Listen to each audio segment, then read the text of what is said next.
Welcome to this second video on motifs. I made the first video where I talked about diatonic motifs. Now I will talk about harmonic motifs. I'm the one who made up those names just to identify different motifs. So the one I called harmonic motif, it's usually based on a harmonic sound that I want to incorporate in my playing. So something new harmonically. For some players, that might be how to expand your vocabulary over the altered chord, the altered scale, like a dominant altered chord, or possibly 13 flat 9 with a diminished scale, and so on.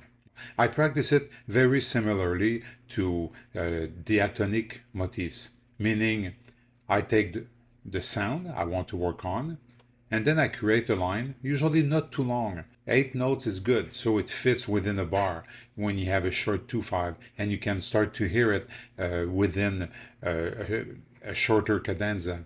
Also, what I'm looking for when I create a motif is that I'm looking for a motif that really spells out the sound.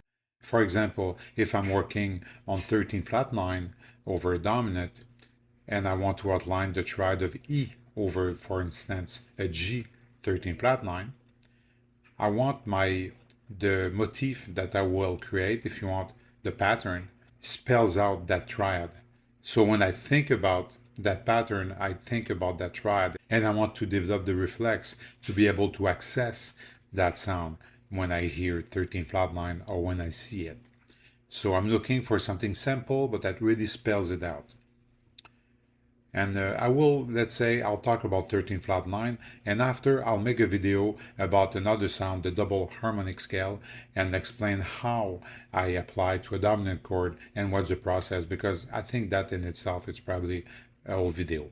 So let's take a simple key. We are in C major, and let's say that you want to expand on the sound of the dominant chord that comes before C, G7, and make it G13 flat 9, which is a diminished sound, diminished half-hole, often associated with this sound, but also the triad of E is very important, because when you look at a G13 flat 9, the 13 is the E over G7, the flat 9 is A flat, the third is B, and A flat, B, and E. Imagine the A flat is a G sharp, you have a E triad with the F, of course, so it's not a E major scale, but the triad of E is important to spell out the sound of G13 flat 9.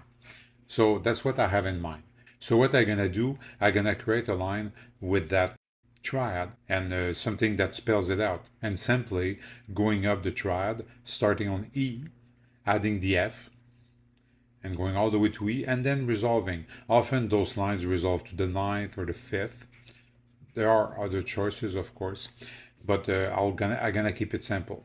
So I created my line, so here it is, a line that spells out G13 flat 9 simply and resolve to C major, or C minor in certain cases. Even so, resolving in minor, often the main choice is altered, but of course 13 flat 9 works as well. But I'll focus on major for now to make it simple. So G13 flat 9, I'm spelling the E triad. So this pattern, or this motif, because I will practice it as a motif in all the keys, is really spells out that sound. So if I'm thinking G13 flat 9 and I play this line, what I'm playing is a E triad. So I'm thinking G13 flat 9, E triad. Often the way I proceed when I work on a sound like this one, and I'm thinking about a 5/1 cadenza, I'm thinking about the resolution eventually. So if I'm thinking, I'm in the key of C, so I'm using E over the G, but I'm thinking right away C. So if I C on the chart 2/5 to D, I'm taking F sharp. If I see a 2/5 to G major, I see B. Of course, I know that B in the key of G is the 13 flat 9 of D7, but I want to access it quickly. I don't want to go chord per chord, I want to embrace the whole cadenza, and everything I know harmonically comes to me when I think of a key. So that's the way I do it. So first, I take the motif, I wrote it down here, and now I'm gonna practice it. I practice it down by semitone. That's just the way I do it. On guitar, for instance, that would be maybe not the best way because sometimes on guitar you get into a shape and you just move it down so you don't have to think as much. On the saxophone, moving down by semitone, you have to think about what you're doing. You know, it's very different from one key to the other. So maybe for a guitar player, you could do cycle of fifth, for instance. So again, as I did with the diatonic motif, I practice it as a technical exercise every day, and it takes a while before I have it, as a reflex, and and it takes a while before I'm very comfortable on it. So, and I don't mind to practice it for a few weeks when I work on something. So I go from the top, the highest note, and go all the way down.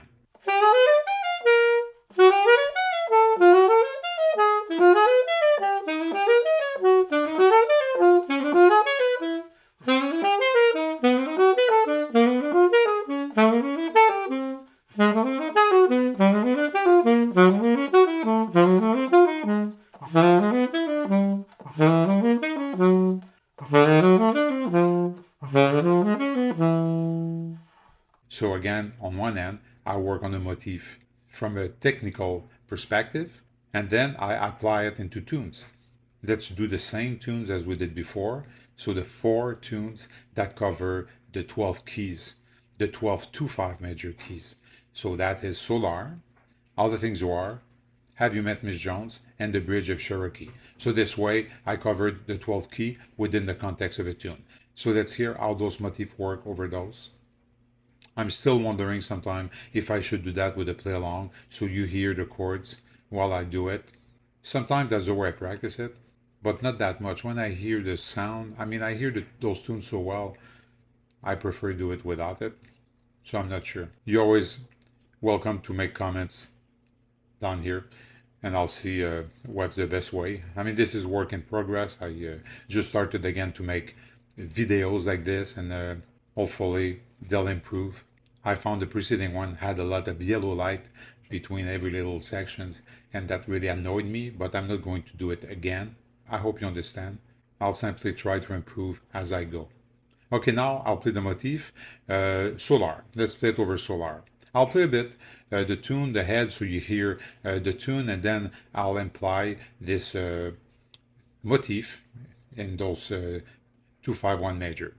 So for now, I'm just playing the motif. I'm not improvising right away. I'll keep going. I'll just go around.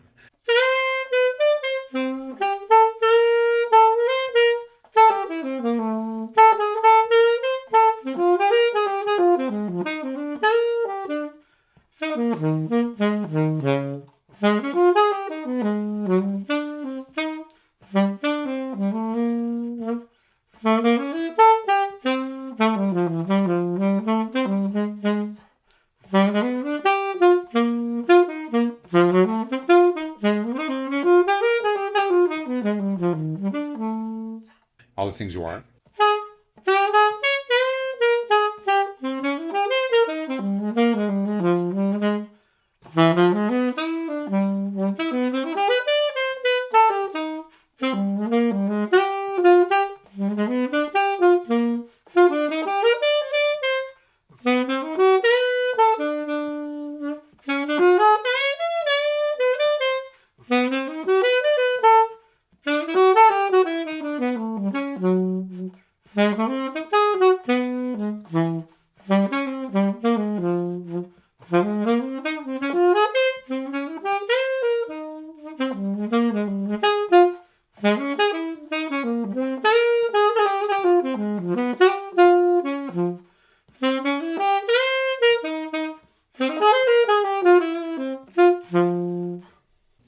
Okay, let's keep going.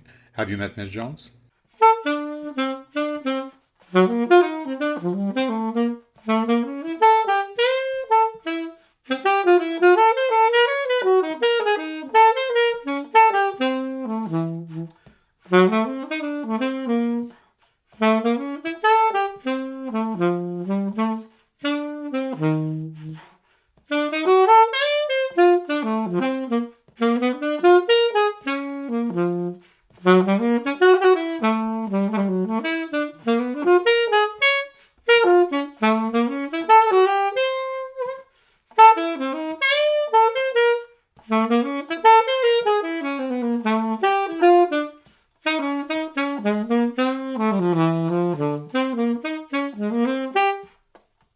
And now the Bridge of Cherokee.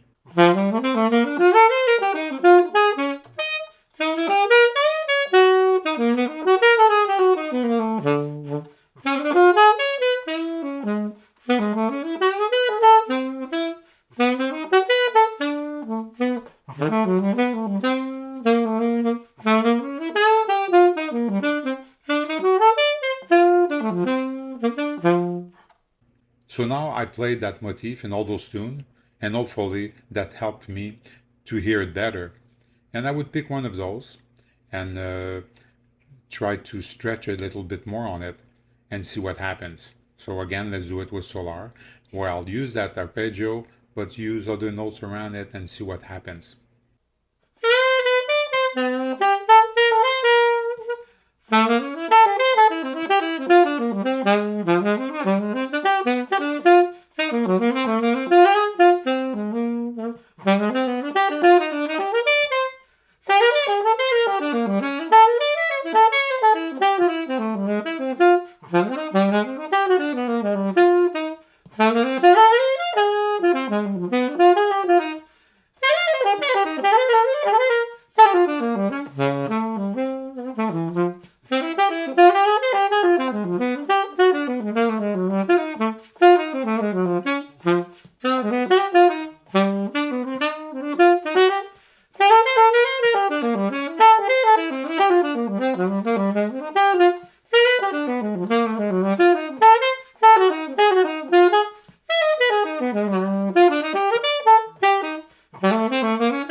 So that's it. And as I did with the diatonic motif, as I improvise, sometimes I find new ideas, new variations, but most of the time I'm trying to stay again very close to the sound, like here the E triad that comes to mind.